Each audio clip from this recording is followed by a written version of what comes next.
Anita David had always stood out. From the time she was 16, people commented on her beauty. Men of all ages tried to approach her, each seeking even a minute of her time. Yet Anita never let these flirtations or advances go to her head. She knew she wanted to be recognized for her skills, not her looks. This was why she decided to become a nurse. She believed that caring for others was the best way to reflect her inner self. Beauty, in her mind, should never determine her worth. As a teenager, she had watched her mother suffer from an illness that required constant care. Through that experience, Anita learned that compassion was worth more than a pretty face. When Anita was accepted into nursing school, she was excited and nervous. She spent long nights studying, determined to prove herself. Some classmates whispered that she got special treatment because of her looks. But anyone who took the time to watch her work knew that her dedication was genuine. She was the first to arrive for her shifts at the training hospital and the last to leave. Day after day, she learned how to handle emergencies, comfort families, and treat patients with dignity. Despite her best efforts to fit in, rumors still followed her. Certain instructors offered to help her with private tutoring. Male classmates lingered around her locker and tried to ask her out. Through all of this, she kept her head up. She did not want trouble. She understood that her appearance caused distractions, but she refused to let it define her. By her graduation day, Anita had been recognized for her excellent bedside manner and her steady focus in crisis situations. That recognition earned her a position at one of the best hospitals in the city. She felt proud, certain that she had overcome the early challenges of unwanted attention. But she soon learned that problems do not vanish just because you reach a new phase of your career. From her first week on the hospital's surgical ward, Anita attracted eyes. Attending physicians asked her to join them for dinners. Other nurses teased her about how many men on staff flocked around her. Still, she kept her mind on her duties. She tried to shrug off the stares and whispers, reminding herself of her commitment to care for patients. After all, she had chosen this field because it was a calling, not a performance stage. During a night shift on her second month at the hospital, Anita had her first real brush with danger. She was assigned to help a senior doctor named Dr. Sanderson, who was in charge of post-operative patients. He was popular among the medical staff for his brilliant technique, but rumors suggested he had a problem respecting female nurses. It was past midnight, and most of the staff had gone home. Only a few people remained in the hallway. Dr. Sanderson asked Anita to come to his office for a discussion about a patient's chart. She felt uneasy, but she had no reason to believe he meant any harm. Once inside, he closed the door behind him. He stood uncomfortably close, and she could smell the stale coffee on his breath. "Anita, you look tired," he said, leaning against his desk with his arms folded. "How about you let me write you a note so you can head home early?" Anita frowned, feeling the tension in the air. "Thank you, but I'm okay. We have patients who still need attention." Dr. Sanderson's eyes roamed over her body. "Yes, I see how dedicated you are. A woman with your gifts could have chosen a different path, you know. You must feel suffocated sometimes in this place, yes." She shifted her weight. She did not like the way he looked at her. "I am grateful to be here. My work is important to me." He nodded, a thin smile crossing his lips. "Of course. You're very good at your job. But if you ever need a break, my private clinic is always looking for a nurse who can add a little beauty to the environment. Let me know if that interests you. I can make you an offer you will not refuse." There was an implication in his tone. She felt her stomach turn.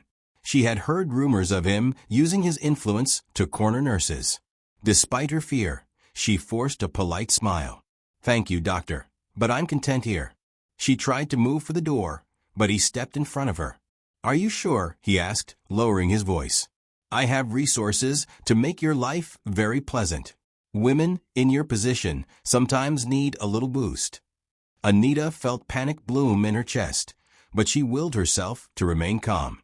"I need to check on Mr. Parker's vitals," she said, hoping to escape the room. "He just came out of surgery." The senior doctor's gaze lingered on her face. "We can talk about this again another time."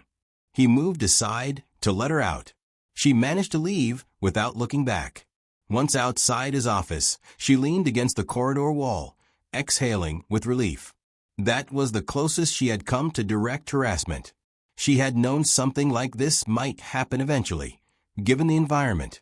But now, experiencing it firsthand, she felt unsettled and upset. She tried to report the incident, but there was no proof. The hospital administration was protective of high-performing doctors, especially those with advanced skills like Dr. Sanderson. Knowing her complaint would likely be dismissed, she kept the memory to herself. She told herself that all she could do was stay out of his way. Her job meant more to her than one man's inappropriate behavior. Over the next few months, the pressure at work grew worse. A few other male coworkers made inappropriate comments, emboldened by Dr. Sanderson's open interest. Anita spent her breaks in quieter parts of the hospital, hoping to avoid questions about her personal life. One afternoon, while checking her schedule at the nurse's station, she was called into the supervisor's office.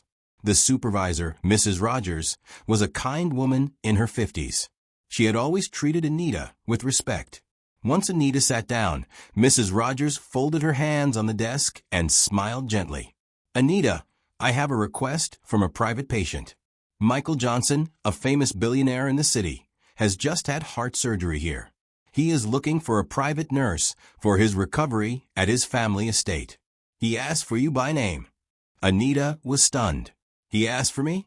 Mrs. Rogers nodded. "Yes. He noticed how attentive you were during his pre-operation period. You never made him feel like a burden, and you kept his spirits up. Apparently, he was very impressed." Anita felt a surge of relief. Working as a private nurse for a recovering billionaire might give her a chance to leave the stressful environment of the hospital. Did he give more details about the position? Mrs. Rogers handed her a piece of paper. "It's all here. They want you to stay at the Johnson estate full-time for at least a few months, or until Michael Johnson is strong enough. The pay is generous. If you want it, you should call the number on the paper and arrange an interview." Anita felt a wave of emotions. "Thank you, Mrs. Rogers. This might be the break I need." Mrs. Rogers smiled again. "You deserve it. You have worked hard, and I'd hate to lose you here. But I think this might be better for your safety." She paused, her face turning serious. "I've heard whispers of what's been happening with Dr. Sanderson and some others. I'm sorry you had to deal with that. Not every place is like this. Please consider this opportunity." Anita left the office with a piece of paper clutched in her hand. She could hardly believe her luck. She wanted to jump into this chance, but a tiny part of her worried about being a private nurse for such a wealthy family. She had heard stories of how the rich could be demanding and treat staff like objects. But she reminded herself that Michael Johnson had been kind whenever she saw him in the hospital. His request was a sign that he valued her professionalism. That evening, she dialed the number and arranged a meeting with the Johnson family. It was set for the following week. She felt both nervous and excited. This might be the escape she needed from the toxic environment at the hospital. When the day came for the interview, a sleek car arrived at Anita's small apartment to pick her up. She smoothed her simple gray dress, grabbed her nurse's bag, and stepped outside. The driver opened the door, greeting her politely. Once she was settled inside, the car began the long drive toward the edge of the city, where the Johnson estate was located. As they drove through large iron gates, Anita looked out the window in awe. The estate was enormous, with a manicured lawn, tall hedges, and a large fountain in the driveway. She had never seen so much luxury in person. The mansion itself was made of pale stone, with tall windows that reflected the afternoon sun. When the car stopped, the driver led her to a wide set of doors, which opened into a grand foyer. Marble floors gleamed, and a chandelier hung from a high ceiling, casting sparkling light around the room. Anita felt a pinch of nerves. She wondered if she truly belonged here. She reminded herself that this was a job opportunity, not a social event. All she had to do was focus on caring for Mr. Johnson's health. A middle-aged woman with a pleasant smile approached. "Miss David, I'm Mrs. Bell, Mr. Johnson's personal assistant. Please follow me. He's waiting in the sitting room." Anita followed Mrs. Bell through a corridor decorated with paintings and tasteful ornaments. Finally, they reached a large room with tall windows overlooking a garden. Michael Johnson sat in a wide armchair, looking out at the view. "Sir," Mrs. Bell said softly, "Miss David is here." Michael turned in his chair, and his face lit up with a warm smile. "Anita, my dear, come in. How are you?" Anita approached, returning his smile. "I'm well, Mr. Johnson. It's nice to see you out of a hospital bed." He laughed gently. "You helped me so much during my worst days at the hospital. I never got to thank you properly. Please have a seat." She sat on a nearby sofa, her hands resting in her lap. She could see he still looked a bit pale from surgery, but there was life in his eyes. He asked about her family, her work at the hospital, and how she felt about being a private nurse. She answered with honesty, explaining how she wanted a new environment. Michael nodded. "I've always admired people who devote their lives to caring for others. My family is known for its wealth, but I've learned that money alone can't heal the body or the spirit. When I was at the hospital, you gave me kindness. It meant a lot to me." Anita blushed slightly, feeling grateful for his words. "Thank you. It's my duty, and it's also my passion." Michael reached for a folder on the side table. "Here are the terms of employment. Of course, we can negotiate if you have concerns. But let me assure you, I take pride in treating my staff with respect.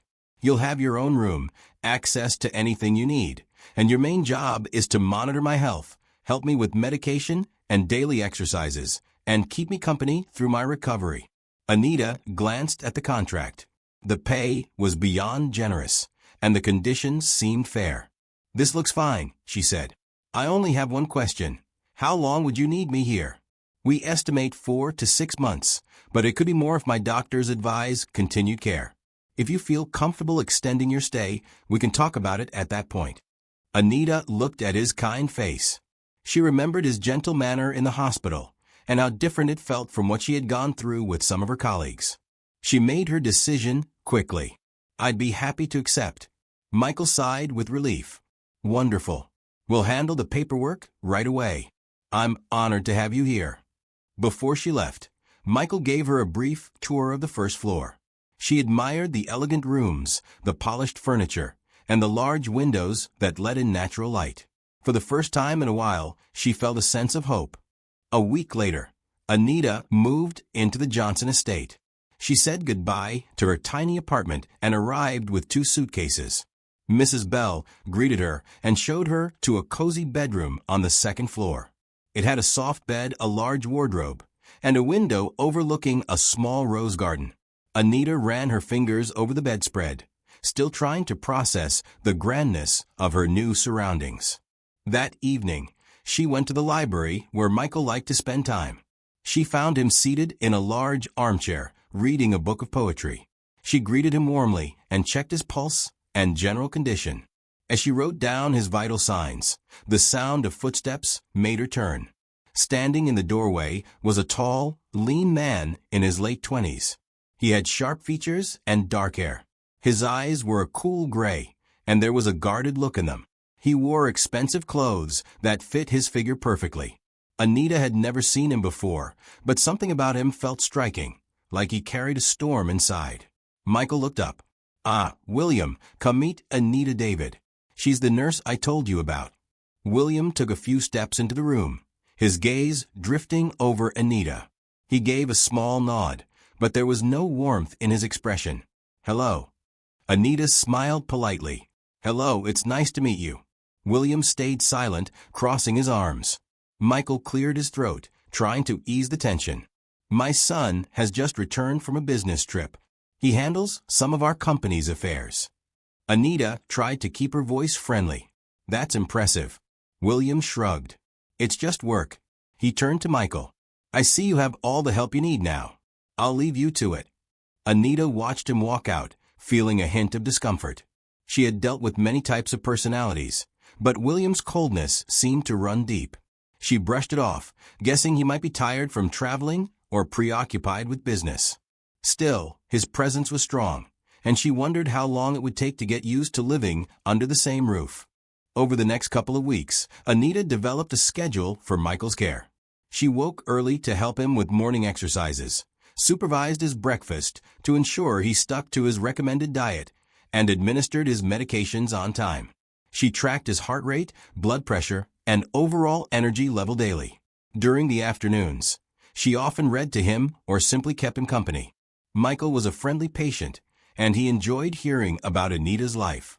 He asked about her mother's illness, her decision to become a nurse, and the challenges she faced in her career. Whenever Anita felt uneasy talking about the harassment at the hospital, he changed the topic gently, not wanting to pry into her personal pain. Most days, Anita saw William only in passing.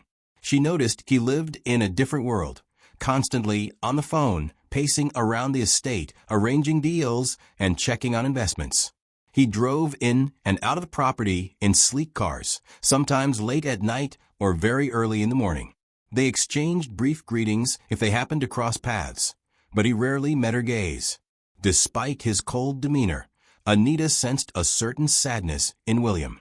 Sometimes she spotted him standing alone on the balcony in the late evening, staring at the city lights in the distance.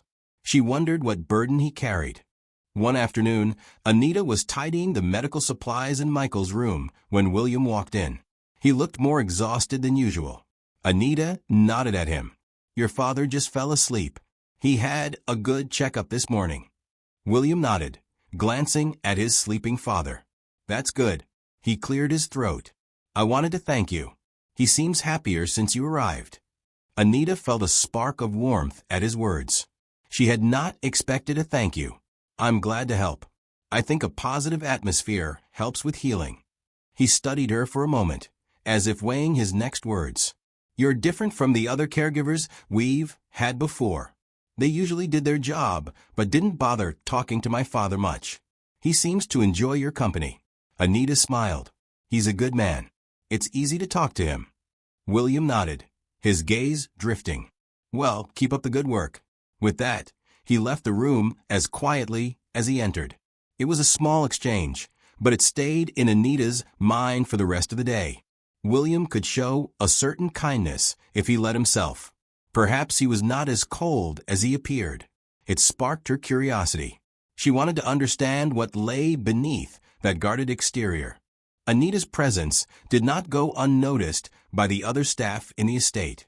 She was polite to everyone, the maids, the gardeners, and the security guards.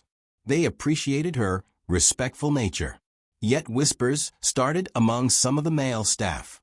She could feel their eyes on her whenever she passed through the corridors. One night, Anita had to get a bottle of medicine from the estate's small pharmacy room in the basement. On her way back upstairs, she ran into a young security guard named Ted. He was tall, muscular, and had shown a bold interest in her from her first day. He blocked her path, smiling too widely. "Evening, Miss David. Fancy meeting you here alone." Anita kept her tone polite. "Good evening, Ted. I'm just heading back to Mr. Johnson's room." He leaned against the wall, trying to look casual. You don't have to be so formal around me. I see how some of these snobs behave, but I'm more down to earth." Anita tried to move around him. "That's nice to hear, but I have a job to do, so I really should get going." Ted frowned, stepping in her path again. "Hey, no need to rush off. I thought maybe you and I could hang out after your shift." Anita's pulse quickened. She hated these moments, but she kept her calm. "I'm not interested, Ted. Please let me pass." His eyes flared with annoyance. "So you're too good for me? I see the way you walk around here, turning every head, even Mr. Johnson's. But don't forget the rest of us exist, okay?" Anita frowned. "I never said I was too good for anyone, but I have no interest in dating. Please respect that." He snorted, stepping aside. Whatever. She hurried up the stairs, her heart racing. She hated that her beauty always attracted this sort of pushy attention. Still, she tried to shake it off. She told herself that as long as she stayed focused on her job, she would be fine. Over the next few weeks, Michael continued to recover well.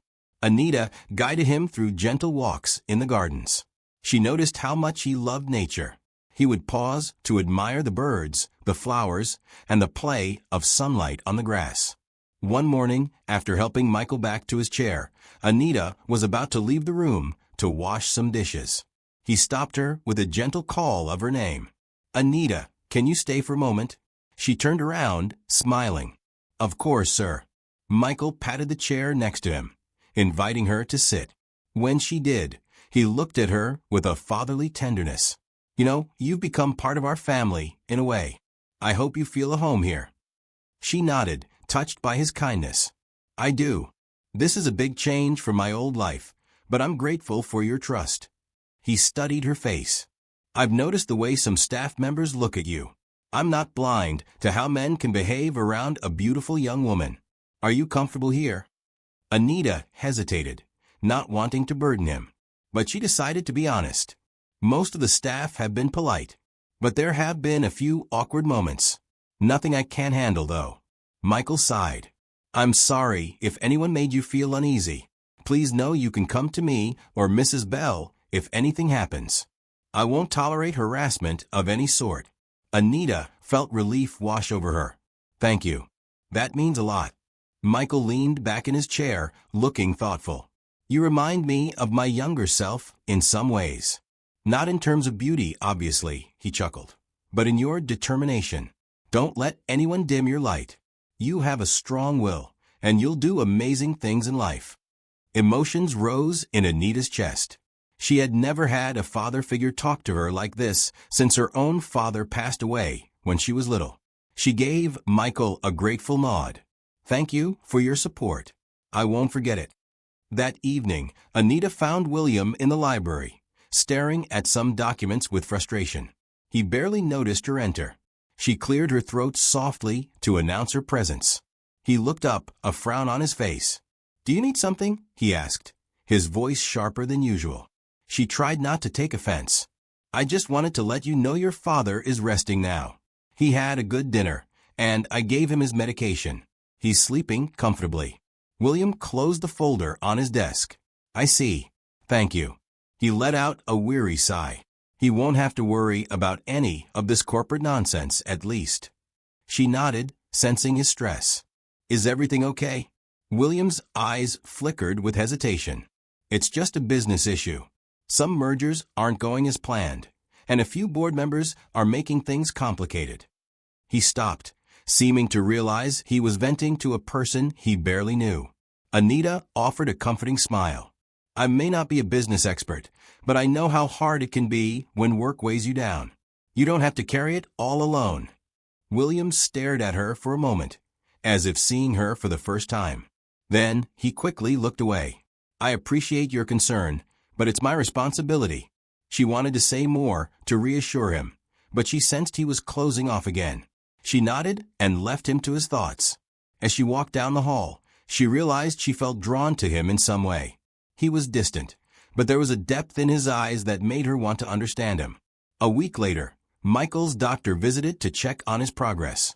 Anita showed the records she had kept, and the doctor was pleased. He said Michael was doing well and suggested some mild outings to help with his recovery. That evening, Mrs. Bell arranged a small celebration in the estate's dining room. The staff was invited to share a meal, and Michael sat at the head of the table, looking happier than he had in months. Anita chose a simple white dress for the occasion. It was modest, yet it complemented her figure. When she walked into the dining room, conversations paused as several of the staff and guests glanced her way. She felt self-conscious, but she reminded herself to focus on Michael. William was seated near his father. He noticed Anita walk in and stared at her quietly. She gave a polite nod in his direction and sat down on the other side of Michael. Through dinner, Michael told stories of his younger days, making everyone laugh. The atmosphere was warm and lively. Later, as the meal wrapped up, music began to play softly from the estate sound system. Some staff members started to dance. Anita found herself standing near William in one corner of the room. He gave her a half smile. "Enjoying the party?" he asked. She nodded. "Yes, it's nice to see your father so happy." William's gaze flicked to Michael, who was chatting with a group of staff members. "He's had a rough time." I'm glad he's improving." They stood in silence for a moment, listening to the gentle music. Then William turned to her. "Would you like to dance?" Anita felt a flutter in her stomach, surprised by his invitation. She nodded, offering her hand. He took it, leading her onto the makeshift dance floor. The music was slow, and the light in the room was soft. She could feel the warmth of his hand against hers. For a moment, she forgot about the stares from others. William was surprisingly graceful. He guided her gently, and she followed his steps. They didn't speak, but in that silence, there was a mutual understanding. When the music ended, he let go of her hand and gave her a small nod. She smiled, a rush of warmth filling her. Despite the pleasant moment they shared, Anita was aware of other eyes watching them. Ted, the security guard, stood at the edge of the room, glaring. Another staff member whispered something to him, and they both snickered. Anita tried to focus on the positive energy of the party, but she felt a twinge of unease. After the party, as she walked down a corridor toward her room, she heard footsteps behind her. She turned and saw Ted. He seemed irritated. "I saw you dancing with William," he said, trying to keep his voice low. She frowned, not liking his accusatory tone. "Yes, he invited me." Ted stepped closer, and she backed up. "Be careful, Anita. William might have all the money and power, but it doesn't mean he really cares about you. You're just new and interesting to him." Anita felt anger spark in her chest. "My personal life is none of your concern, Ted. Please don't bother me with your opinions." He smirked. "Fine, but don't say I didn't warn you." With that, he turned on his heel and walked away. Anita let out a breath. She knew this sort of jealousy and gossip would only get worse if anyone suspected a growing connection between her and William. She resolved not to feed the rumor mill. Still, she could not help but replay the dance in her mind. A few days later, Anita found William in the estate's garden at dusk. He sat on a bench, staring at the setting sun. She approached quietly, unsure if he wanted company. He glanced at her and gave a slight nod, indicating it was okay for her to join him. They sat in silence for a while, watching the sky shift through shades of orange and pink. Eventually, Anita spoke softly. "Are you okay? You seem troubled." William kept his eyes on the horizon. "I'm fine," he said, though his tone lacked conviction. Anita looked at him with concern. "Sometimes it helps to talk about what's on your mind, but only if you feel comfortable." He sighed, finally turning to face her. There was a sadness in his eyes that made her chest tighten. "I've had a lot on my plate, dealing with the business, and," he paused, as if unsure whether to continue. "My mother is supposed to visit soon. We haven't spoken in a long time." Anita noticed his expression darken at the mention of his mother. She remembered Michael mentioning her only once. All she knew was that William's mother had left when he was a teenager. She didn't want to push him, so she remained gentle. "That must be difficult," she said. "How do you feel about it?" He hesitated, then spoke with a strain in his voice. "I'm not sure. She left me and my father when I was young. She built a new life somewhere else. Now she wants to come back into our lives. Father doesn't seem to mind, but His voice trailed off. Anita nodded, placing a hand on his arm. He tensed at first, but then relaxed slightly. "It's normal to feel conflicted. You've had years of pain and questions. It's not easy to welcome someone back after all that." William swallowed hard, turning his gaze back to the sunset. "I want to forgive her, but part of me can't forget what she did. I saw how it hurt my father, how it shaped our family. I grew up feeling like I had to be strong to protect him, to prove we could be fine without her." Anita squeezed his arm gently. "Sometimes we build walls to protect ourselves, but it can also keep out the chance of healing. If you think there's room to understand her side, maybe you can find a way to move forward." He looked at her again, a faint trace of gratitude in his eyes. "Thank you. You always seem to know the right thing to say." She smiled softly. "I've seen enough broken families to know it takes courage to heal. I'm here if you need someone to talk to." They lapsed into a companionable silence, the tension of the day easing in the gentle light of dusk. Anita could feel their connection deepening, built on empathy and understanding. She wished she could shield him from the pain that lay ahead. The next week, a flurry of activity swept through the estate as the staff prepared for the arrival of Martha Johnson, William's mother. Michael appeared calm about it, though he spent more time gazing out of the window, lost in thought. William, on the other hand, grew more withdrawn. When Martha arrived in a chauffeur-driven car, Anita was with Michael in the living room. The front door opened, and a tall woman with elegant features stepped in. She had dark hair streaked with silver and wore expensive clothes that showed her refined taste. Michael stood up, using his cane for support. "Martha," he greeted her, his voice steady but lacking warmth. She looked at him with a mix of longing and regret. "Michael," she replied. Then she noticed Anita, offering a polite smile. "And who is this?" Michael motioned Anita forward. "This is Anita David, my private nurse." Martha eyed Anita for a moment. "Nice to meet you," she said, her voice guarded. Anita responded politely, noticing the tension in the room. "Welcome. I'll give you two some privacy." She left them and went in search of William. She found him pacing in the library. When she entered, he turned with a troubled look on his face. "She's here?" he asked. Anita nodded. "Yes. I think she's speaking with your father in the living room." He snorted, running a hand through his hair. "I'm not ready to see her." Anita approached him carefully. "I know this is painful, but you'll have to face her eventually. Why not do it on your own terms?" William stood still for a moment, struggling with his emotions. "Because seeing her again brings back memories of that day she left. I was only 16. I asked her to stay, but she walked out with her bags, saying she needed to find herself. She never even looked back." Anita watched him, her heart aching at the pain he felt. People make mistakes. Maybe she regrets that choice. He nodded, tears threatening to form in his eyes. "Maybe. But it doesn't erase what she did, or how it felt." Anita gently took his hand, giving it a reassuring squeeze. "No, it doesn't. But you can't heal if you carry this anger forever." William lowered his head, trying to steady himself. After a moment, he let out a long breath. "You're right. I'll speak with her. But not today. I need time." She nodded, understanding. "Take the time you need. If you want to talk afterward, I'll be here." That evening, Mrs. Bell arranged a special dinner for Martha's arrival. The dining room was lit by candles, and the table was set with fine china. Michael sat at the head, Martha on one side, and there was an empty seat next to Michael for William. Anita chose to stand by, ready to assist Michael if needed, but Michael insisted she join them at the table. William arrived late, his expression guarded. He took the seat beside his father, barely glancing at his mother. The staff served the meal in tense silence. Conversation was forced, with Michael trying to fill the awkward gaps by discussing business news.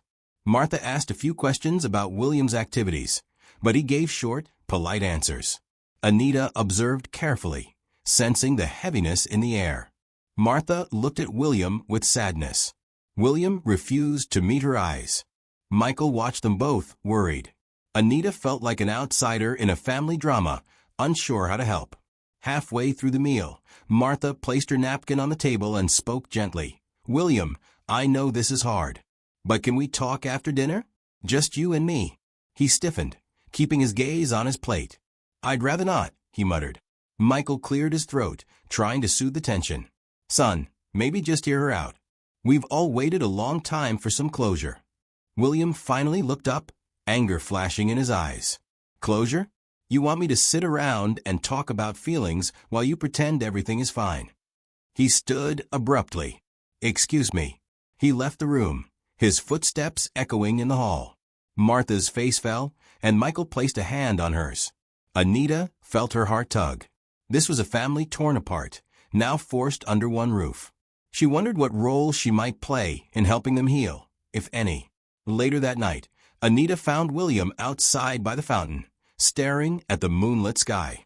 She hesitated before approaching, but she knew he might need someone to talk to. He glanced at her as she walked up. "You don't have to worry about me," he said. Anita stood next to him, listening to the sound of water trickling from a fountain. "Maybe I want to," she replied softly. He looked at her, and in the moonlight, she saw the vulnerability he tried so hard to hide. "I lost my temper at dinner," he admitted. "It's just, I can't fake a warm reunion with her." Anita nodded. "No one expects you to fake anything. But maybe you can be honest. Tell her how you feel, even if it's hard." He sighed, running his fingers through his hair. "I'm not sure I can do it without yelling." She placed a reassuring hand on his arm. "It's okay to be angry. But it's also okay to let her see how deeply it hurt you. You can't move forward unless you let those emotions out, one way or another." He looked into her eyes, and for a moment, neither spoke. She felt her pulse quicken, realizing how close they were. His voice was a whisper when he spoke again. "You make everything sound possible. I don't know how you do it." Anita gave a gentle smile. "I believe in people's capacity to heal. That's why I became a nurse. Emotional wounds are as real as physical ones." Without warning, William pulled her into a loose embrace. She felt his warmth and the rapid beat of his heart. They stayed like that for a moment under the moonlight, the rest of the world fading away. When he finally let go, he whispered, "Thank you." He turned and walked back into the house, leaving Anita standing by the fountain, her heart aflutter. She realized she was falling for a man who carried deep wounds. She wasn't sure where it would lead, but she knew she cared for him more than she had cared for anyone in a long time. Over the next few days, Martha tried several times to speak with William alone. He avoided her whenever possible, immersing himself in work. Anita spent time with Michael, continuing his therapy and keeping him company. She also found herself thinking about William more often, wondering if he was doing okay. One afternoon, Anita left Michael's room to fetch a glass of water. She spotted Martha in the corridor. The older woman approached her, giving a polite but slightly worried smile. "Anita, right? Do you have a moment?" Anita nodded. "Of course." Martha sighed, glancing around to make sure no one was listening. "I see how William looks at you. He may not say much, but there's a warmth in his eyes. You seem to have broken through the wall he's built." Anita felt a flutter of nerves. "We've talked a bit. He's shared some of his worries." Martha's face softened. "Thank you for caring about him. I wish I could get him to open up to me. But I know I'm the last person he wants to see right now. I hope you'll keep encouraging him." "I'll do what I can," Anita said gently. Martha nodded. "I appreciate it. I also sense that you care for him more than just as a nurse." She paused, eyeing Anita carefully. "If that's true, please be cautious. William is in a fragile state." Anita swallowed, her cheeks growing warm. "I understand." Before they could continue, William appeared at the end of the hall. He saw them talking and scowled. Martha gave Anita a parting nod and slipped away. William approached, his posture tense. "What was that about?" he asked. Anita kept her voice calm. "She just thanked me for looking after your father and for helping you with some of your worries." William's jaw tightened. "She has no right to meddle in my life after what she did." Anita placed a hand on his arm. "She's trying, William. Maybe it's not too late to at least hear her out." He let out a frustrated sigh. "I don't know if I'm ready." He glanced at her with uncertainty. "But I trust your advice more than anyone else's." Anita felt her heart leap.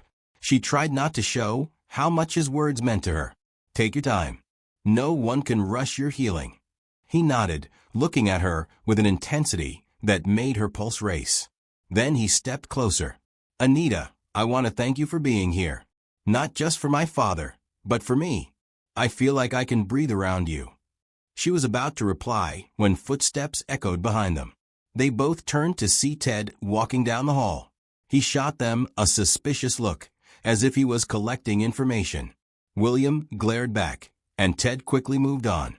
The moment between Anita and William was broken. Yet something had been said, a quiet confession that made their connection clear. Chapter 18. The Growing Attraction. Anita tried to keep her feelings in check, reminding herself that she was here as Michael's nurse. Yet she could not deny the pull she felt toward William. Every time she passed him in the corridor, she felt a warm flutter in her stomach. When they spoke, time seemed to slow down. Their interactions became more frequent. Sometimes they sat in the garden talking about trivial things like music, travel, or even childhood memories. Anita learned that William liked to paint landscapes in his spare time, though he had not done so in years. He learned that she used to sing in a church choir, a detail she had never told many people. Their bond grew stronger with each conversation. Michael, keenly observant, teased Anita one afternoon. "I see my son smiling more these days." "That's new." She blushed. "He's just adjusting to your recovery and handling his own issues." Michael chuckled. "Don't play coy with me. I can see a connection forming between you two. And I think it's a good thing. He needs someone who understands him, someone who truly cares." Anita looked down, feeling both happiness and guilt. "I don't want to overstep. This is your home, and I'm your nurse." Michael reached out and patted her hand. "Don't worry about that. I want William to find happiness. If you can bring that to him, I'm all for it."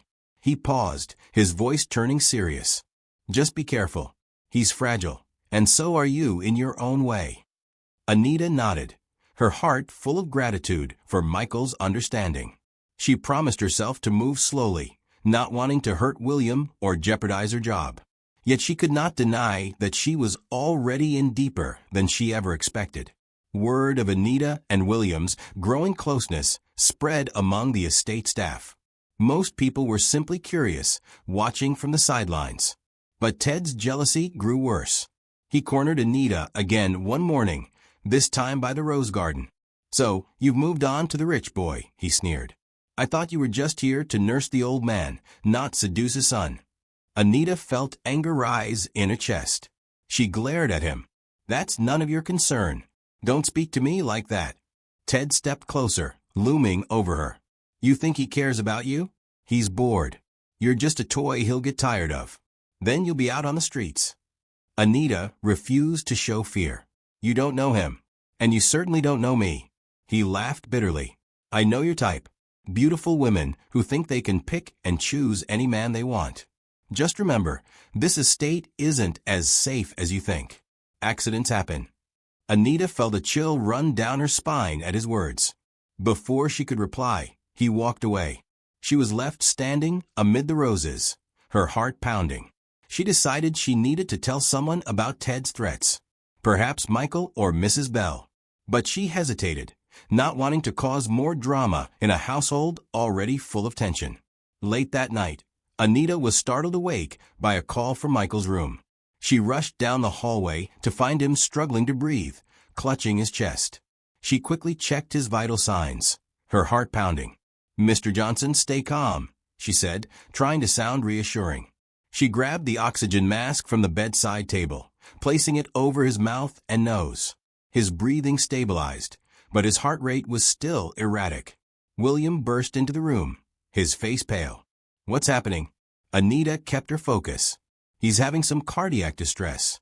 I need to call the doctor right away." Mrs. Bell called the family physician, who arrived in minutes. They performed tests and stabilized Michael.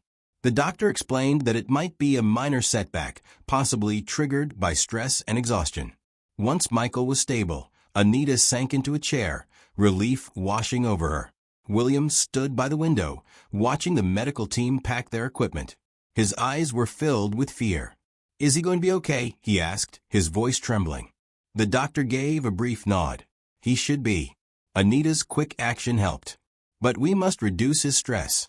He needs rest and emotional peace."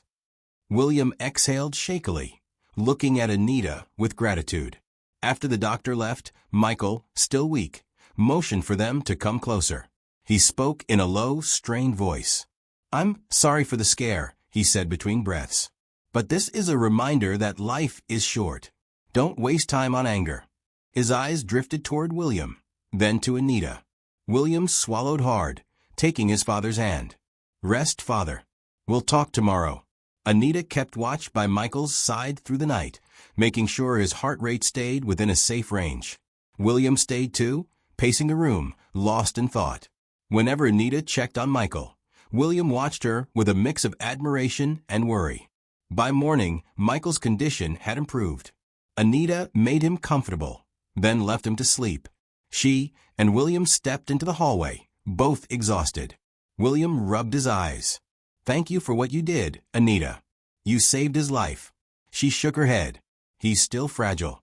But the doctor said if he follows a strict plan, he'll be fine." William studied her face. "I don't know what I'd do if I lost him. He's all I have. You and I both know this family has problems, but he's the glue. If he—" Anita placed a comforting hand on his arm. "Don't think like that. We'll take good care of him." He touched her hand gently. "I mean it. Thank you." He leaned in and pressed a light kiss on her forehead. She felt warmth spread through her body. A spark passed between them, full of unspoken emotion. That evening, William asked Anita if she would like to have a quiet dinner in the library. They had barely slept the night before, and he said he wanted to thank her in some small way. She agreed, feeling nervous excitement. Mrs. Bell arranged a simple but elegant meal. William lit a few candles, giving the room a soft glow. They ate, talking in hushed voices about Michael's health and how to help him recover. After dinner, William poured 2 glasses of water. He avoided alcohol out of concern for his father's health crisis. They moved to sit on a plush sofa by the fireplace. The flames danced, reflecting in William's eyes. Anita felt her heart flutter. "I don't think I ever thanked you for saving my job at the hospital," she said quietly. "By asking me to come here, you changed my life. I was in a bad situation with certain people." William shook his head. "It was my father who chose you, not me. But I'm glad he did. I've found someone I can talk to, someone who understands me without judgment." She looked at him, drawn by the genuine emotion in his voice. "You've given me something too, a sense of belonging." Their faces were inches apart. Anita could feel his breath, and her entire body tensed with anticipation. Then he leaned in, and their lips met in a gentle, tender kiss. It was a quiet moment, free from the watchful eyes of others. In that small space, they allowed themselves to feel the warmth of each other's presence. When they pulled away, William's voice was husky. "I'm sorry if that was too forward." She shook her head, a slight smile tugging at her lips. "It's okay." He leaned his forehead against hers, closing his eyes. "I don't know what this means or how it will work, but I can't pretend I don't have feelings for you." Anita's heart soared and ached at the same time. She thought of all the barriers, his mother, the staff's gossip, the difference in their social status. But in that moment, she wanted to cling to what she felt was real and true. "I have feelings for you too," she admitted. They held each other for a long time, letting the crackle of the fire wrap them in a safe bubble of comfort. Outside, the estate remained silent, as if it too held its breath, waiting to see what would happen next. Over the next few days, Anita and William continued to share quiet moments, though they were careful not to display their closeness in front of the staff or Michael. Martha sensed something had changed, and she watched them with thoughtful eyes. Michael, recovering from his health scare, remained in good spirits, grateful just to see both of them smiling more. One afternoon, Anita found Martha in the living room, drinking tea. The older woman gestured for her to join. Anita hesitated, then sat on a nearby armchair. "You and William have grown close," Martha observed gently. Anita looked at her, heart pounding. "I care about him. He's been through so much." Martha nodded, her gaze distant. "He has. Much of it is my fault. I was young and foolish when I left. I thought I needed to chase a life that would fulfill me, but I never realized I was breaking my family in the process." Anita listened quietly, her own empathy making her voice soft. "Have you tried telling him that?" Martha sighed. "I want to, but he won't give me the chance. You're the only one he seems to trust. That's why I'm asking you, please, help him see that I'm sorry." Anita considered her words, torn between William's pain and Martha's remorse. "I'll try, but he needs time." Martha nodded. "Yes, I understand. Thank you, Anita." As Anita left, she sensed the weight Martha carried. She had come back, hoping to mend the past. But William's anger was a tall barrier. Anita wondered if she could do anything to help them find common ground. While Anita was busy caring for Michael, trouble brewed elsewhere. Ted's jealousy boiled over when he saw William and Anita walking together in the garden one morning, exchanging light laughs. After Anita left to check on Michael, Ted confronted William near the garden gate. "What do you want?" William asked, glaring at him. Ted sneered. "I want you to know that you're not the only one who noticed Anita's beauty. You may be rich, but you don't own her." William's jaw tightened. "I'm not claiming to own anyone. Stay out of our business." Ted took a threatening step closer. "She deserves better than some spoiled billionaire who can't handle his own mother. You think she won't grow tired of you? Just wait." William clenched his fists, but he forced himself to stay calm. "You do well to watch your words. If you threaten Anita again, you'll be out of a job." Ted smirked. "You think I care about this job? I can do worse than walk away. She might get hurt in the process." William's eyes flashed with fury. "Don't you dare. If you harm her or even speak to her again, I'll make sure you face the consequences." Ted's smile was cold. "We'll see." He turned and walked away, leaving William shaken.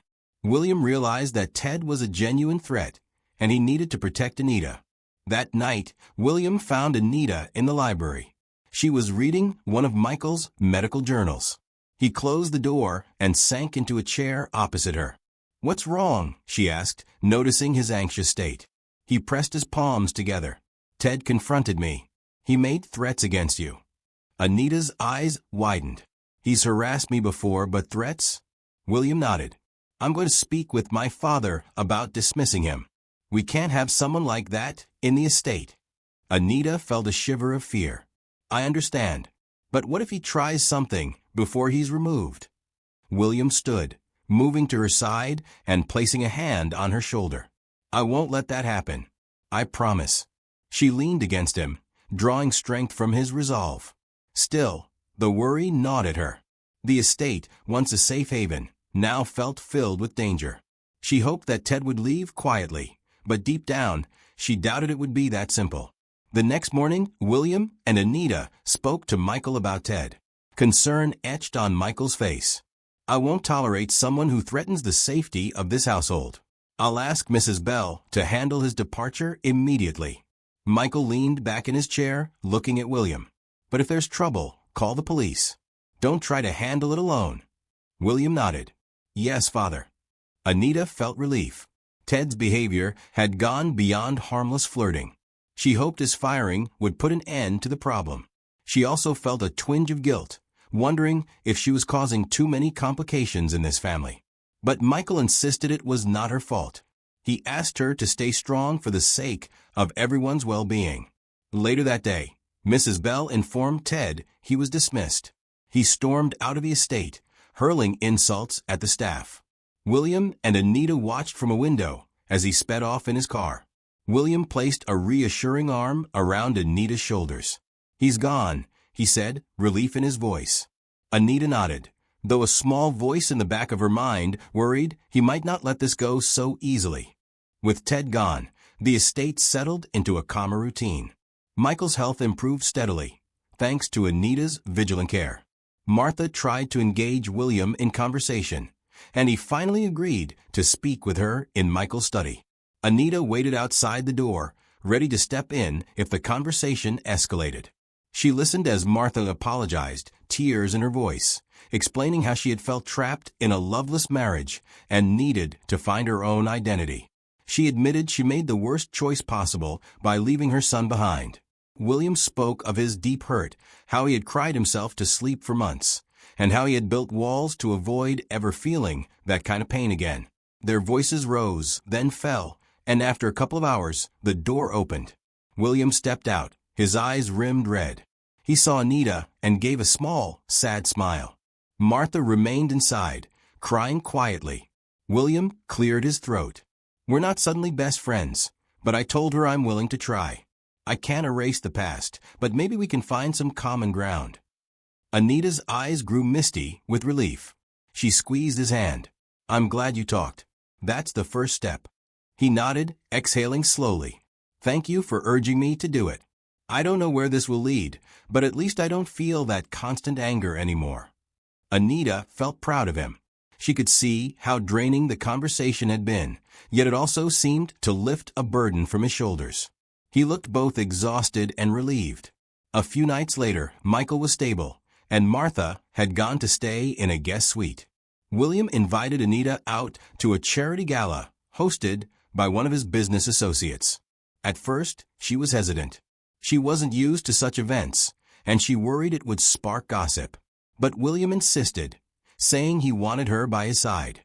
She found a simple, elegant blue gown in one of the estate's spare closets. It fit her perfectly, accentuating her shape without being too revealing. William wore a classic black tuxedo. When he saw her, his eyes reflected admiration. "You look stunning," he said, helping her into the back of a sleek limousine. Anita felt her cheeks flush. "Thank you. You look quite handsome yourself."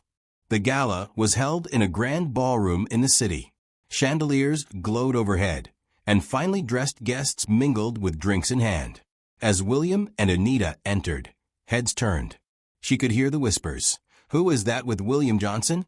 Some recognized her from the estate or from rumors about the billionaire's nurse. William kept a supportive arm around her waist. He introduced her to his associates as Anita, someone very important in my life. She felt a rush of pride and warmth at those words. This was the first time he had publicly acknowledged their closeness. They danced to a slow song, surrounded by the city's elite. Anita tried to keep her nerves steady, focusing on William's steady gaze. He smiled at her, and she realized that this was the moment that would change everything. Her beauty had always drawn men to her, but tonight she was in the arms of someone who saw beyond that. He saw her strength, her compassion, her soul. Later in the evening, they slipped out to the balcony for some fresh air. The city lights stretched before them, and a gentle breeze carried the hum of traffic. William held her close, pressing a soft kiss to her temple. "This feels surreal," Anita murmured. He nodded, looking out at the glittering skyline. "I never thought I'd find comfort like this." "You've changed my life, Anita." She leaned into him. "And you've changed mine. I never expected to find someone who would respect me for who I am." They stood in tender silence for a moment, letting the city's beauty wash over them. Eventually, they returned to the main hall, but they stayed close, as if afraid to let go. It was a night they would both remember, a turning point where their relationship became clear to the world. When they arrived back at the estate after midnight, the mansion was quiet. Most of the staff had retired. William escorted Anita to her room. She paused at the door, feeling her heart race. Their eyes met, full of longing and unspoken understanding. He brushed a strand of hair from her face. "Thank you for coming with me tonight." She smiled softly. "Thank you for inviting me. I had a wonderful time." They stood there for a moment, the air thick with anticipation. Finally, William leaned in and kissed her deeply, a kiss that spoke of gratitude, love, and vulnerability. Anita returned the kiss, her arms slipping around his neck. When they parted, both were breathing heavily. William pressed his forehead to hers. "Stay with me tonight," he whispered. Anita felt a wave of warmth flutter. She weighed the decision carefully. She knew that stepping into his room would seal the shift in their relationship. It would also invite rumors. But she saw the sincerity in his eyes, and she felt an overpowering love she had never known before. She nodded, and he took her hand, leading her to his suite. They spent the night in each other's arms, sharing whispered hopes and fears. It was a night unlike any other in Anita's life, one filled with gentle exploration and the peace of two wounded souls finding solace. For the first time, she felt truly safe, her past pains melting away in his embrace. When Anita woke the next morning, sunlight was streaming through the curtains. William was already awake, propped up on one elbow, watching her with a soft smile. She felt a flush of happiness and shyness under his gaze. "Good morning," he said, brushing a light kiss across her cheek. She smiled. "Good morning." They lay there for a while, talking about small things, her favorite breakfast, his best memories as a child, the music they both enjoyed. Eventually, responsibility called. Anita had to check on Michael, and William had business matters to attend to. As she walked down the hallway, wearing the same gown from the night before, a few staff members gave her knowing looks. She lifted her chin, determined not to let their judgments rattle her. She had done nothing wrong. She cared about William deeply, and he cared about her. Michael greeted her with a playful grin when she entered his room. "Late night," he teased. Anita blushed. "We got home late from the gala. I wanted to check your vitals right away." Michael smirked. "Don't worry, I'm not that fragile. But I'm happy you two enjoyed yourselves. I can see a glow in your eyes." She tried to keep her voice professional. "Your blood pressure is a bit high. Let's keep an eye on that." He chuckled. "Yes, nurse." Despite the teasing, Anita felt relieved that Michael supported her. She admired him greatly, and if there was anyone whose approval mattered, it was his. A week passed with relative peace. Martha continued her slow steps toward reconciling with William. Michael's health remained stable. Anita and William spent as much time together as they could, their bond growing deeper. But a sense of looming trouble lingered. Anita occasionally thought about Ted and his threatening words. William tried to reassure her that Ted was gone for good. Yet something nagged at Anita's mind, as if an invisible storm was brewing. One evening, while Anita was discussing Michael's progress with Mrs. Bell, a phone call came through the estate's main line. Mrs. Bell answered, then handed the phone to Anita with a worried expression. "He's asking for you." Anita took the receiver, her heart pounding. "Hello." A gravelly voice came across the line, sounding faintly familiar. "You think you can just kick me out and live happily ever after? Guess again." Her stomach twisted. "Ted." He chuckled darkly. "Miss me, Anita? I just wanted to let you know that I'm not done. You'll pay for humiliating me." She gripped the phone, trying to keep her voice steady. "Stay away from us. If you come near the estate, we'll call the police." He scoffed. "You think the police can protect you? We'll see about that." The line went dead. Anita stood there, trembling. Mrs. Bell gently took the phone from her hand. "Are you okay, dear?" Anita shook her head, swallowing hard. "I need to tell William." William was furious when Anita told him about the call. He immediately called the security company he had hired to replace Ted's position. They promised to increase patrols around the estate. William also contacted the police to file a report. But until they had evidence of a real plan of attack, there wasn't much they could do except stay alert. Martha, hearing the news, offered her own security contacts from her circle of friends. Michael insisted Anita stay in the main house instead of her private room on the second floor, wanting to ensure she was closer and safer. Tension spread throughout the estate. Everyone wondered if Ted would attempt something drastic. William rarely left Anita's side. She felt both touched by his protectiveness and anxious about what might happen. Late one night, a few days after the phone call, a security guard patrolling the grounds found a figure lurking near the back fence. The guard shouted, and the figure ran. The guard fired a warning shot in the air, and the intruder disappeared into the shadows. An alarm rang through the estate, waking everyone. Anita was with William in his suite. They rushed downstairs to find the security team searching the grounds. The guard described the intruder as tall, muscular, possibly wearing a hood. It matched Ted's build. Michael, hearing the commotion, came out of his room. Martha followed, her face pale. "Is everyone okay?" Michael asked. William nodded. "Yes, no one's hurt. But we need to be ready in case he tries again." Anita stood there, heart hammering, guilt rising inside her. This was happening because Ted was obsessed and angry. She worried that her presence in this family's life had brought danger. William, sensing her worry, took her hand. "Don't blame yourself. He's the one who's gone mad." She nodded, though her anxiety remained. She wanted to be strong, for William's sake, for Michael's. She refused to let fear tear them apart. A tense week passed without incident. Just as everyone was starting to relax, trouble struck. One evening, while Anita was checking on supplies in the estate's small clinic room, a power outage suddenly plunged the halls into darkness. Anita felt her way along the wall, trying to find an emergency flashlight. Before she could reach the door, a rough hand grabbed her arm. She let out a startled cry, which was muffled by another hand clamping over her mouth. She struggled, her heart pounding with terror. A voice hissed in her ear, "It's time you learned a lesson." She recognized that voice, Ted. He dragged her into the corridor, pushing her against a wall. She tried to fight back, kicking at him, but he was strong. Her screams were muffled by his hand. She felt panic claw at her throat, fearing the worst. Suddenly, there were shouts and a beam of a flashlight sweeping the hall. William's voice rang out, "Anita, where are you?" With a curse, Ted let go of her and ran.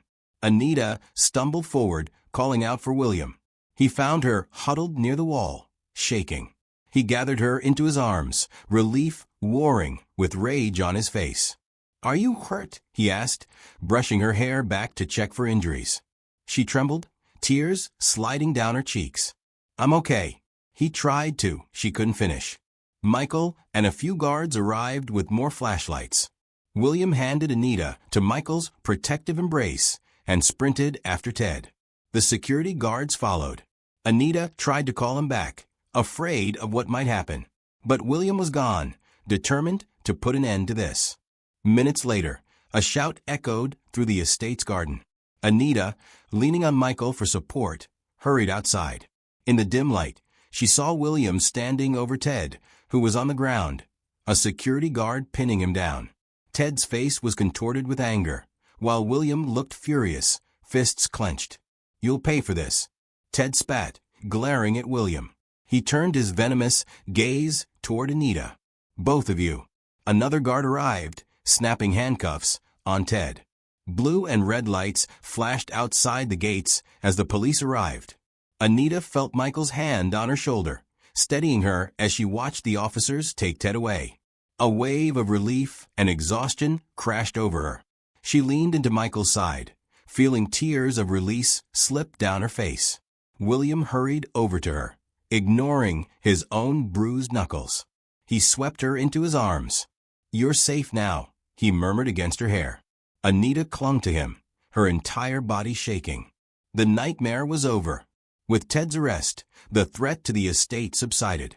The police found evidence that Ted had planned to harm Anita, fueled by hatred and envy.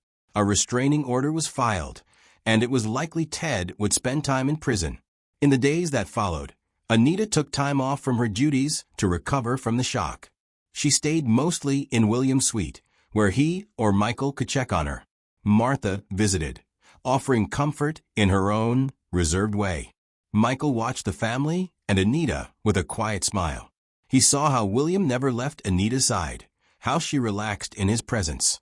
He believed this was a sign that their love was strong enough to overcome any adversity. When Anita felt better, she returned to work with Michael, making sure he completed his rehabilitation exercises. While helping him walk around the garden one morning, he turned to her with a thoughtful expression. "You've gone through a lot for this family," he said. "You could have left to avoid all this danger." Anita smiled gently. "I don't regret staying. You've treated me with kindness, and William has. Well, he's given me more than I ever expected." Michael nodded, pausing to lean on his cane. "I'm happy you two found each other." He hesitated, then spoke softly. "Life is fragile, Anita. I want to make sure you have a future of your own, no matter what. I spoke to my lawyer to set aside something for you." She shook her head, her cheeks flushing. "No, please, you don't have to do that." He raised a hand to stop her. "I insist.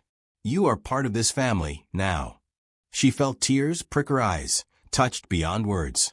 Months passed, and Michael's health improved to the point where he no longer needed full-time nursing. Anita prepared to leave, believing her job was done. But every time she tried to talk about her next steps, William's face clouded with worry. He finally asked her if she could imagine a life beyond being just his father's nurse, if she could imagine staying by his side in a different capacity. With Michael's blessing and Martha's quiet acceptance, William proposed to Anita in the rose garden, where they first had a serious conversation. He knelt on one knee, producing a simple yet elegant ring. "Anita David," he said, his voice filled with emotion, You brought light into my life when I was lost in darkness. You cared for my father and healed wounds in my heart I never thought could close. Will you marry me?" Tears streamed down Anita's cheeks as she whispered, "Yes, of course." Michael and Martha watched from the balcony, smiling. Even Mrs. Bell wiped away a tear. The staff cheered, some recording the moment on their phones. The news spread quickly that the billionaire's son was marrying the dedicated nurse who saved his father's life. Her beauty had drawn many admirers, but it was her heart that won William's love. A single night spent truly understanding each other had opened the path for a deeper connection. Their relationship had faced trials, harassment, family drama, threats from a jealous man, but they overcame everything through mutual respect, courage, and genuine affection. On their wedding day, Michael walked Anita down the aisle, his steps slow but proud. Martha stood near the altar, tears of joy in her eyes. William, waiting with a radiant smile, took Anita's hand. They exchanged vows that spoke of resilience, understanding, and devotion. As they kissed to seal their marriage, friends and family erupted into applause. The estate's gardens, once a silent witness to fear and pain, now echoed with celebration. Anita looked into William's eyes, remembering the journey that brought them here. She thought of all the struggles she had faced because of her beauty, yet how it was her inner strength that truly defined her. That evening, under the glow of hundreds of fairy lights, they danced as husband and wife. Michael, beaming with pride, toasted their future. Martha, standing beside him, placed a supportive hand on her son's shoulder. The staff, no longer whispering rumors, but celebrating genuine love, joined in the festivities. Anita rested her head on William's shoulder. He held her close, whispering, "We made it." She smiled up at him. "We did. And it was all worth it." As the music played, they lost themselves in the promise of a life built on respect and mutual admiration. Anita felt a wave of contentment. The hardships were behind them, replaced by the gentle warmth of a family healing and a love that could weather any storm. And so, in the grand Johnson estate, where secrets had lurked in dimly lit halls and heartbreak had once separated a family, a new chapter began. Anita and William's story, born of compassion, tested by danger, and nurtured by hope, became a beacon for everyone who believed that genuine love and respect could transcend even the greatest divides.